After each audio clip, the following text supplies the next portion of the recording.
હા બાપુ, તો પ્રેરણાધામ વિશે આપ થોડી વધારે માહિતી આપો. પ્રેરણાધામની સ્થાપના પરમ પૂજ્ય લાલબાપુએ 1984માં કરી. ગિરનાર સાથેનો એમનો એટેચમેન્ટ ખૂબ અવારનવાર ગિરનાર ક્ષેત્રમાં એમનો ઉતારો પડતો અને એ સમયમાં એમનો મૂળ હેતુ ટુકડો ત્યાં હારી ટુકડો, ભજન અને ભોજન એમનો આ વિષય હતો. એમનો જન્મ અમરેલી જિલ્લાના બાબરા ગામમાં થયેલો. લુહાણા જ્ઞાતિના એ સપોત રઘુવંશી કુળમાં જગજીવનદાસ ત્રિભુવનદાસ કાર્યને ત્યાં માતુશ્રીનું નામ કાશીબા હતું. 14 વર્ષની ઉંમરે એમને ભક્તિનો રંગ લાગેલો અને 14 વર્ષની ઉંમરે એમણે ઘરનો ત્યાગ કર્યો. એમનો જન્મ 1910માં 1910માં એમનો જન્મ થયેલો અને 14 વર્ષ પછી બાપુએ ઘરનો ત્યાગ કરી અને ભક્તિના માર્ગ ઉપર પગલાં માંડ્યા. આ એમની એક આગવી પરંપરા. એમના ગુરુ ગેબીરામ બાપા એ પણ એમને ગિરનારમાં મળેલા અને ત્યાર પછી એમની જે ભક્તિની રીતભાત, સમાજ સેવા, એમના આજ પણ હરિજન 40,000 શિષ્યો છે. જેમને ક્રાંતિ છૂત અછૂતના ભેદોને ટાળીને જે ક્રાંતિ લાવી એ લાલબાપુએ બહુ મોટી ક્રાંતિ કરી છે. લાલબાપુની સાથે આપનો પરિચય ક્યારે ને કેવી રીતે? લાલબાપુ મારા પૂર્વાશ્રમની અંદર મારા મોટા બાપુ થાય, મારા પિતાશ્રીના સગા મોટા ભાઈ. એટલે હું 1967 થી લાલબાપુ સાથે સંકળાયેલો. 1967 થી, ત્યારે મારી ઉંમર 7 વર્ષની હતી, ત્યારથી હું બાપુની સાથે સંકળાયેલો છું.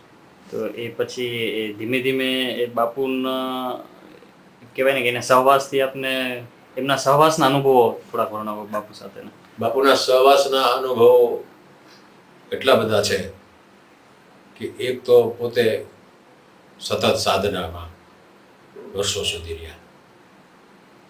અલગ અલગ એમના શિષ્ય પરિવારોને ત્યાં ઘણા વર્ષ અમદાવાદ, મુંબઈ, કચ્છ, સૌરાષ્ટ્ર, એમની જ્યાં જ્યાં સાધનાના ક્ષેત્રો છે ત્યાં હું એમની જ્યારથી એમની સાથે હતો ત્યારથી મને ખ્યાલ છે.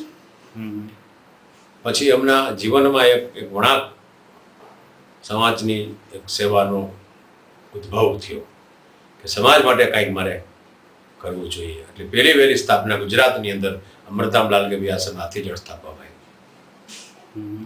એ 45 વીઘાની અંદર આશ્રમ બનાવ્યું. ત્યાર પછી બીજો આશ્રમ એમને સુરત રામમઢી તાપી નદીના કિનારા ઉપર બનાવ્યું. પાછો બીજો આશ્રમ અમદાવાદની અંદર બોપલ ગામમાં બનાવ્યું અને ચોથો આશ્રમ ગિરનાર ક્ષેત્રમાં પ્રેરણાધામમાં બનાવ્યું. આ 4 આશ્રમના 4 મઠના એ અધિપતિ ગાદીપતિ હતા.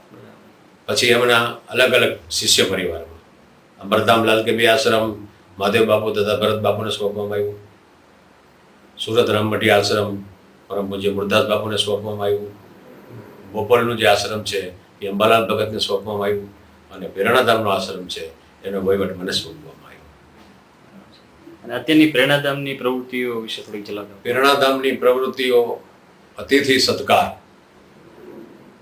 દર્દીઓની સેવા, પશુપાલન સેવા, ભોજન પ્રસાદ સેવા, આવી ઘણી પ્રવૃત્તિઓથી પ્રેરણાધામ આશ્રમ સંકળાયેલું છે. 35 દત્તક છોકરાઓ છે જેને પ્રેરણાધામ આશ્રમ ભણાવે છે. દર વર્ષે 35 છોકરાઓ દત્તક લેવા એવું બાપુનું અમને આદેશ હતો. એટલે 35 વિદ્યાર્થીઓથી વધારે અમે લેતા નથી. પછી અતિથિ સત્કાર, જે કોઈ આવે એને ભોજન પ્રસાદની વ્યવસ્થા. આખા વર્ષની અંદર લગભગ 7 લાખ માણસો પ્રવેશ કરતો છે અને પ્રેરણાધામ આશ્રમ 32 એકરના ક્ષેત્રમાં ફેલાયેલો છે. 250 ગાયો છે. નાનો એવો પ્રાથમિક સારવાર કેન્દ્ર ચાલે છે. રોજ સવારે પક્ષીઓને ચણની વ્યવસ્થા કરવામાં આવી છે. આવનાર દર્દીઓને હોસ્પિટલનો જે ખર્ચો આપે એવા 50% ખર્ચ પ્રેરણાધામ આશ્રમ તરફથી આપવામાં આવે છે. આવી એની ધાર્મિક પ્રવૃત્તિઓ સમય પ્રમાણે જેમ જેમ જરૂર કોઈ હોનારત થયો હોય તો પણ એમના પેકેજની પ્રવૃત્તિઓ એ પણ પ્રેરણાધામ આશ્રમ તરફથી કરવામાં આવે છે. બાપુ, આપની દ્રષ્ટિએ અધ્યાત્મ એટલે શું? એમ કે અત્યારે ઘણા બધા લોકો ઘણું બધું કહેતા હોય છે અધ્યાત્મ વિશે અને એ ભગવાન વિશે, બરાબર છે, તો આપનો અંગત અનુભવ શું કહે છે? આધ્યાત્મિક જીવનમાં માણસ જ્યાં સુધી અનુભૂતિ ન કરે ત્યાં સુધી કોઈ વસ્તુઓ શક્ય નથી પરખાઈ શકાય. ઘણા જીવનમાં અનુમાનથી ચાલતા હોય છે, ઘણા અનુભવથી ચાલતા હોય છે, હમ હમ અને ઘણા અનુભૂતિથી ચાલતા હોય છે. એમ સંત પરંપરા છે, આધ્યાત્મિકની જે પરંપરા શરૂ થાય છે હમ હમ એ સંત પરંપરા અનુભૂતિ દ્વારા શરૂ થાય છે. બરાબર. ત્યાં અનુમાન પણ નથી ચાલતું, અનુભવ પણ નથી ચાલતો, કેવલ અનુભૂતિ. અંતર્ઘટની અંદર થયેલો ઝાંખો પ્રકાશ જેના જીવનની અંદર આવે છે એને આ વસ્તુ, આ ધર્મ મર્મની વધારે એટલા માટે તો આપણું ભારત દેશ સંતોની ભૂમિ છે. જી બિલકુલ. સંતની કક્ષાએ પહોંચેલા મહાન પુરુષો જે અથાગ સેવા સમાજની કરી રહ્યો છે અને કરતો રહેશે. એટલે તો ભારતને કળિયુગની અસર નથી થતી. મારા ને તમારા જીવનમાં ક્યાંક ને ક્યાંક કોક ને કોક જગ્યાએ આનંદ મળી રહે છે. એનું કારણ એ છે સમર્થ પુરુષો, એમના કાર્યનો પ્રભાવ બધે. પ્રભાવ. હા, કોઈ પણ ક્ષેત્રના વાઇબ્રેશનો છે એ તમારા જીવનની અંદર તમને અસર કરે છે. તમારા કુટુંબની અંદર તમારો જે વાઇબ્રેશન ચાલતો હોય એ વાઇબ્રેશન તમારા કુટુંબની અંદર તમારા પ્રત્યેક વ્યક્તિને અસર કરતી હોય છે. એટલે ઘણી વખત તમે કહેતા હોય ભાઈ સુવાટ અને સારા વિચારો કરવા, ખુશબુમય વાતાવરણ રાખવું, કારણ કે વિચાર શરીરનો બહુ મોટું ભાઈઓ છે. સારા વિચારથી સારું કાર્ય જ થાય હંમેશા.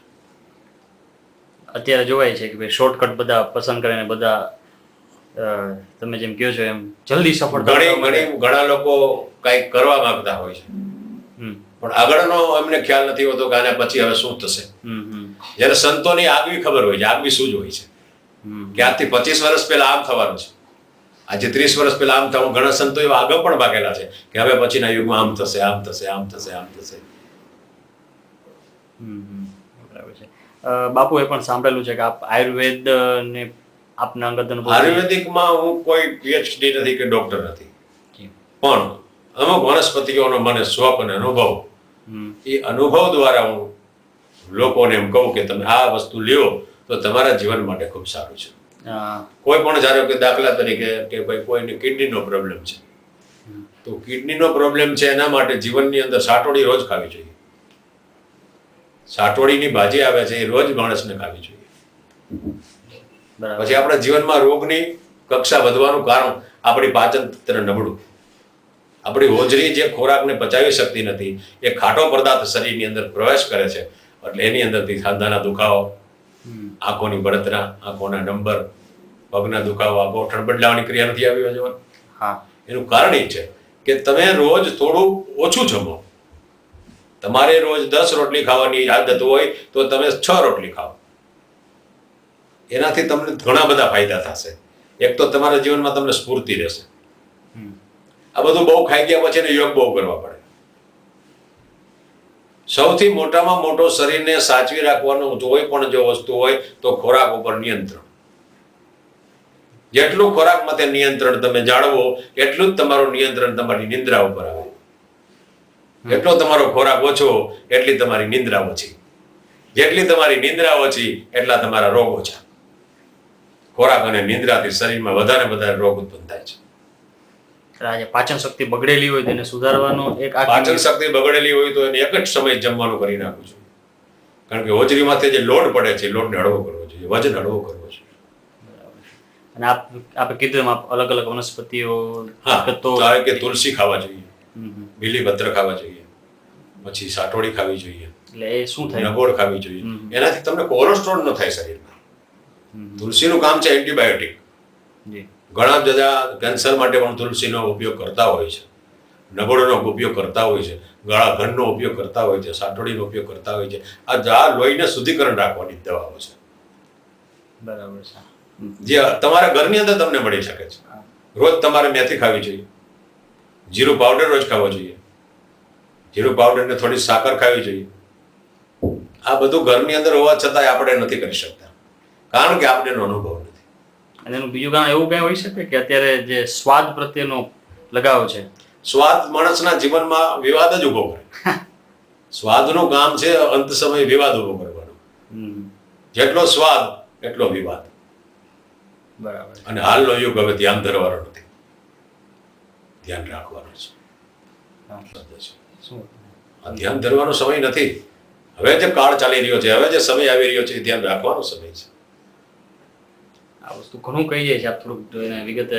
આપ જોવા જાઓ તો અતિશય ધર્મની અંદર જવાની જરૂર નથી, અતિશય ધાર્મિક બનવાની જરૂર નથી. ફરજ તમારી છે તમારા સંતાન પ્રત્યેની. મારો બાળક કેટલો ભણવામાં કેપેબલ છે, કેટલો હોશિયાર છે, પેલું મારે અહીંયા ધ્યાન રાખવાનું છે, પછી ઓલાનું ધ્યાન ધરવાનું છે. મારું ધ્યાન જ મારા કુટુંબ પર ન હોય તો તમે ગમે એટલી સાધના કરો, અફળ જાય, સફળતા ન મળે. એવી જ પ્રક્રિયા દાનની છે. માણસ આજે કીર્તિદાન 100% સાચું છે, કીર્તિદાન કરવું જોઈએ, પરમાત્મા આપ્યું છે દાન આપવું જોઈએ, પણ પહેલી ફરજ એ છે કે મારા કુટુંબનો જો કોઈ સભ્ય દુઃખી હોય તો હું એને ઊભો કરું, પછી બીજે દાન આપું. મારી પહેલી ફરજ આ હોવી જોઈએ કે મારા કુટુંબનો કોઈ પણ, મારો ભાઈ, મારી બહેન, એ લોકોને કોઈને જો તકલીફ હોય, મારા કુટુંબના કોઈ સભ્યને તકલીફ હોય અને કદાચ પરમાત્માએ મને આપ્યું હોય તો મારી પહેલી ફરજ છે એને આપવાની, પછી દાન કરવાની. તો જ તમારું દાન રજીસ્ટર થાય છે, નકર નથી થતું. મિત્રો, તમે તમારા પોતાના ધ્યાન નથી રાખી શકતા અને બહાર દાન આપો જે દાન અફળ જાય છે, સફળતા નથી મળતી. આપના ગુરુના કોઈ એવા ખાસ સંદેશ લાલ બાપુ તમને આપ્યા હોય, અદરવાઇઝ સમાજને ઉપયોગી થાય એવા કોઈ ખાસ સંદેશ? મારા ગુરુનો એક જ મોટો સંદેશ એ હતો કે જીવનમાં સંગ્રહ ન કરો. સંગ્રહથી સંગ્રામ થશે. ચિત્ત બુદ્ધિ મનનું અંદરો અંદર વાંચશે. ચિત્ત મને મન બુદ્ધિ અંદરો અંદર સંગ્રહ જેટલો કરશો એટલી તમારી અંદરની તાકાત નબળી પડતી જશે. તમારો સમય વ્યસન બાજુ જશે, વાસનાઓ બાજુ જશે, કામ બાજુ જશે, ભક્તિ માર્ગ બાજુ નહીં જાય. કારણ કે એ સંગ્રહ તમને તે રોકી રાખે છે. જેને સંગ્રહ કર્યા છે ત્યાં વિશાળતા નાશ પામી ગઈ છે, અને જેને સંગ્રહ નથી કર્યા એને વિશાળતા ખોલી થઈ ગઈ છે. આ જગતની અંદર જેની ધજાઓ ફરકી, જેને રોટલો ખવડાવ્યો જેની ધજાઓ ફરકી છે. બાકી કંઈક મને આવડી ગયું છે, હું જગતને શીખડાવું છું, એ તો એક તમારી ક્રિયા છે, સેવા નથી. એ તમારી ક્રિયા છે, સેવા નથી. મને કંઈક આવડે છે તમને શીખડાવું તો મારી ક્રિયા છે, એના હું પૈસા લઉં છું. એ મારો વ્યવસાય છે, મારો બિઝનેસ છે, સેવા નથી. તો પંગત પડી હોય અને બાપ આવ રોટલા બોટલા ખાઈ જાજો, આ સંતોના ઉદ્ગાર આજ ભારત ભૂમિની અંદર ક્યાંય જોવા મળતા નથી. એ સૌરાષ્ટ્ર ભૂમિ છે. એ ભૂમિમાં સંતો સતાધાર, પરબ, ચલાળા, તમે જુઓ તો પીરાણી ગાદીઓ બધી, પાળિયાદ, વીરપુર, સૌરાષ્ટ્રમાં જ જોવા મળે. નક્ષત્રનો મહિમા સૌરાષ્ટ્રમાં બહુ મોટો છે. કારણ કે એક જ વસ્તુ એવી છે માણસને તૃપ્ત કરી દે. તમને કહે તમે જમે કેટલું જમો, એક જ વસ્તુ, અને તૃપ્તિ વિના પ્રાપ્તિ નહીં. કોઈ પણ વસ્તુની પ્રાપ્તિ કરવી હોય તો જગતમાં પેલી વેલી તૃપ્તિ કરી લેવી. અમુક સમય સુધી ભોગ વાસનાની પણ તૃપ્તિ કરી લેવી, નકર વિનાશ કાળ બાજુ જાય. ઈચ્છા છે, શરીર ઈચ્છા દ્વારા આવ્યું છે, ઈચ્છા નાશ નથી પામવાની. ઈચ્છા તો રહેવાની જ, પણ એની માટે જેટલો બને એટલો સ્વયં નિયમ આ બહુ જરૂરી છે. એટલે એકવાર એમાંથી એને અનુભવ કરીને પસાર થઈ જવું. એમાં પ્રત્યેક જીવને પસાર થવાનું છે, પ્રત્યેક જીવને એની અંદરથી પસાર થવાનું છે, પણ એની હવાઈ મર્યાદા બાંધવી પડે કે બસ હવે મારે અહીંથી આ મારું કામ પૂરું થઈ ગયું હોય. પછીથી પાછળથી ન અનુભવ હોય તો સાથે ન આવે. આ જીવનની અંદર ઘણી બધી વસ્તુઓમાં ઘણી જગ્યાએ અટકી જવામાં બહુ મજા છે. કારણ કે વિત્તીય પ્રવાહ, વિકૃતિ તમને સંસ્કૃતિ ભૂલાવી દે. તમારી વિકૃતિ વધતી જાય તો તમે તમારા કુટુંબના સભ્યોને પણ ભૂલી જાઓ. જે તમારા લોહી સાથે સંકળાયેલા છે એ પણ તમે ભૂલી જાઓ.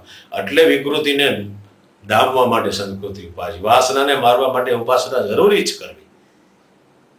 ઉપાસના હશે તો જ વાસના તમારી કાબૂમાં રહેશે.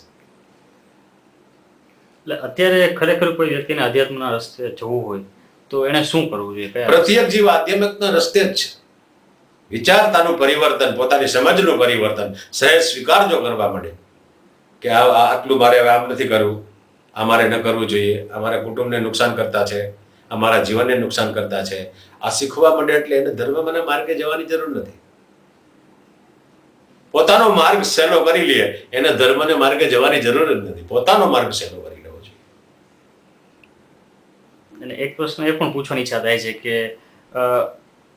અધ્યાત્મના રસ્તે જવા કે મોક્ષ પ્રાપ્તિ જે કહીએ છીએ મેળવવા માટે ગુરુનું સ્થાન કેટલું જરૂરી છે? સૌથી મોટામાં મોટું. મોક્ષની ગતિનો ખુલાસો જો કરવામાં આવે તો મોહનો ક્ષય સદગુરુ જ કરાવી શકે. મારા મોહનો ક્ષય, મારા મોહને જો મારવો હોય, મારે મોહને જો નાશ કરવો હોય તો એ કામ મારા ગુરુ જ કરી શકે. મારા માતા પિતા ન કરી શકે, મારા ભાઈ બંધુઓ ન કરી શકે. મારા મોહને મારવાનું કામ મારા ગુરુ જ કરે. મોહનો ક્ષય એટલે મોક્ષની ગતિ. સીધો હિસાબ કિતાબ છે, બહુ લાંબુ કરવાની જરૂર નથી. મોહનો ક્ષય કરી નાખો, મોક્ષની ગતિ આપોઆપ થઈ જશે. આપણા સાધુ સંતો ઘણા ભજનો થકી ઘણું બધું કહી ચૂક્યા છે, તો એવું આપને કોઈ યાદ આવે છે કે કોઈ વાત? ભજન પરંપરા માણસને જીવન બદલી નાખે છે,